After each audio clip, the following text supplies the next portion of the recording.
सभी साथियों को नमस्कार। मैं अरविंद कुमार, आप देख रहे हैं अंबेडकर प्राइम चैनल। साथियों, मैं आज बात कर रहा हूं आपके सामने, आपसे सवाल कर रहा हूं कि 2024 का चुनाव आने वाला है। अगले महीने कभी भी डेट आ सकती है। हमें किसी भी तरीके से, हमें का मतलब बहुजनों को, अपने दिमाग पर इतना जोर तो देना ही होगा कि जो है हमारे भलाई के लिए भाजपा सरकार ने काम नहीं किए और हमें पूरी तरीके से प्रताड़ित किया गया है। शिक्षा में हमें पीछे कर दिया गया क्योंकि शिक्षा बहुत महंगी कर दी। हम लोगों के पास उचित साधन नहीं ना होने के कारण हमारा जीवन जो है शिक्षा पर निर्भर है।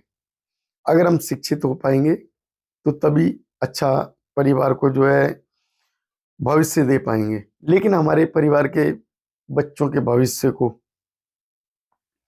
शिक्षा की तरफ ना जा पाए, हमारे बच्चे शिक्षा को ना अपना पाए, इसके लिए इन्होंने शिक्षा महंगी कर दी। सरकारी स्कूलों को बंद कर दिया गया या सरकारी स्कूलों में टीचर्स की पूर्ति नहीं की गई। टीचर कमी होने के कारण सरकारी स्कूल में पढ़ाई नहीं हो पाती। उन पर जब जो है शिक्षा नहीं मिल पाएगी तो बच्चे पढ़ नहीं पाएंगे और जो है बहुजनों का एक आने वाला जो भविष्य है वो अधर में अटक जाएगा, अर्थात अनपढ़ रह जाएगा। ये भारतीय जनता पार्टी की सोच रही है, मोदी सरकार की सोच रही है। उन्होंने प्राइवेटकरण करके जो इस तरीके से सत्ता लाके खड़ी कर दी है। आपने कभी सोचा है प्राइवेटकरण का मतलब क्या है? प्राइवेटकरण का मतलब है कि बहुजनों को उनके अधिकारों से वंचित कर देना, बहुजनों को रोजगार से रोक देना, बहुजनों को शिक्षा से वंचित कर देना, बहुजनों को विकास की राह से भटका देना। जो पढ़ लिख कर, हमारे पास साधन तो उतने हैं नहीं, हमारे पास मुख्य साधन शिक्षा थी, शिक्षा महंगी कर दी।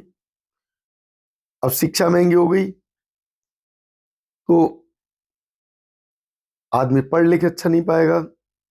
दूसरी बात, रोजगार खत्म कर दिए। प्राइवेट स्कूलों में पढ़ाने के लिए हमारे पास धन नहीं है उतना, तो हम नहीं पढ़ पाएंगे।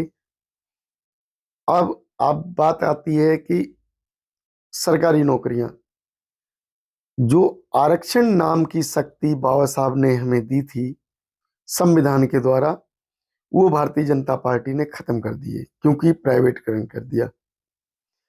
प्राइवेटकरण हमें पीछे ले जाने का एक तरीका है, हमारे रोजगारों को प्राइवेटकरण के द्वारा छीनने का एक तरीका है। जनता को बेवकूफ बनाया कि प्राइवेटकरण से देश विकास की तरफ जाएगा, लेकिन नहीं।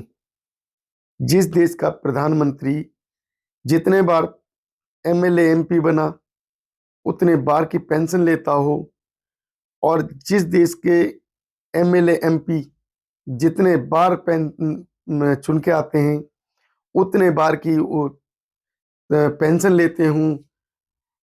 अगर 5 बार के लिए कोई चुन के आया तो 5 बार की उसने पेंशन ली है और वो जीवन भर लेता रहेगा। सरकारी व्यक्ति को 2004 से पूरी तरीके से खत्म कर दिया, सरकारी नौकरियों को खत्म कर दिया, सरकारी नौकरी पाने वाले की पेंशन खत्म कर दी। 2004 के बाद उन्हें कोई पेंशन नहीं मिल रही है। आप देखिए कि एक व्यक्ति जो कि 40 साल तक नौकरी करता है और उसकी आपने पेंशन रोक दी, लेकिन वही प्रधानमंत्री देश का जो कि सरकारी नौकरी करने वालों की पेंशन रोक देता है, उन्हें सरकारी नौकरी से वंचित कर देता है, और वही प्रधानमंत्री हर बार एमएलए एमपी बनने की पेंशन ले रहा है और वर्तमान में शासन सत्ता में रहने के लिए तनख्वाह भी ले रहा है, वेतन भी ले रहा है। तो ऐसा प्रधानमंत्री जो कहता है कि मैं खाली हाथ आया हूं, आप सोचिए कि ऐसा प्रधानमंत्री क्या झूठा नहीं है। ऐसा प्रधानमंत्री जिसने शासन सत्ता को जितने बार संभाला, चाहे गुजरात की मुख्यमंत्री की सत्ता हो चाहे प्रधानमंत्री की हो, उतने बार की उसने पेंशन ली और अभी की तनख्वाह ले रहा है। तो ऐसा प्रधानमंत्री गरीब कैसे हो सकता है? ऐसा प्रधानमंत्री जिसे गरीबी देखी तो हो लेकिन गरीबों की नहीं सोचता है, तो ऐसा प्रधानमंत्री अच्छा कैसे हो सकता है? ऐसा प्रधानमंत्री जो कि शिक्षा की खत्म करने की नीति बनाता हो, बच्चों की और महिलाओं की शिक्षा को उन्हें देने की नीति नहीं बनाता, तो ऐसा प्रधानमंत्री कैसे अच्छा हो सकता है? हमारे देश का प्रधानमंत्री बेरोजगारी को लाके खड़ा कर देता है और धन की पूरी तरीके से बर्बादी करता है, यात्राओं में, कार्यक्रमों में, आयोजनों में। जैसे G20 के कार्यक्रम के आयोजन में 4100 करोड़ रुपए से अधिक धन की बर्बादी की। क्या ये धन की बर्बादी होनी चाहिए थी? क्या अभी जो जो नया संसद बनाया है, पुराना संसद हमारा जिसकी क्षमता 1500 सांसदों की थी और हमारे पास केवल 504 सांसद ही अब तक बैठने की स्थिति में आए थे। 504 से ज्यादा तो अभी सांसद नहीं थे, लेकिन उसकी क्षमता 1500 तक की थी। आने वाले 100 साल तक वो संसद हमारा, वैज्ञानिकों ने बिल्डिंग को ठीक बताया। तो ऐसे संसद को बनाने की क्या जरूरत थी? बहुत से ऐसे काम जो कि प्रधानमंत्री ने उल्टे काम किए हैं, क्या वो काम होने चाहिए थे? किसानों के लिए जो कानून बना दिया, क्या कानून बनाने से पहले किसानों से नहीं पूछना चाहिए था? ड्राइवरों के लिए जो कानून बना दिया, क्या ड्राइवरों के लिए कानून बनाने से पहले क्या पूछना नहीं चाहिए था? क्या हमारा प्रधानमंत्री जो कि जनता के द्वारा चुना जाता है, जनता के लिए चुना जाता है और जनता में से चुना जाता है, तो जनता का जनता के लिए और जनता द्वारा शासन सत्ता जो है हमारे देश में संविधान के द्वारा लागू है, क्या वो सत्ता ठीक तरीके से चल रही है? क्या हमारा देश का प्रधानमंत्री जनता का जनता के लिए और जनता द्वारा जो शासन चलाने की प्रक्रिया है उसे पालन कर रहा है? अगर नहीं कर रहा है तो 2024 के लिए सतर्क रहिए। अपने कांग्रेस को भी देख लिया, आपने बीजेपी की सत्ता को भी देख लिया, तो 2024 में बीएसपी की तरफ जाइए।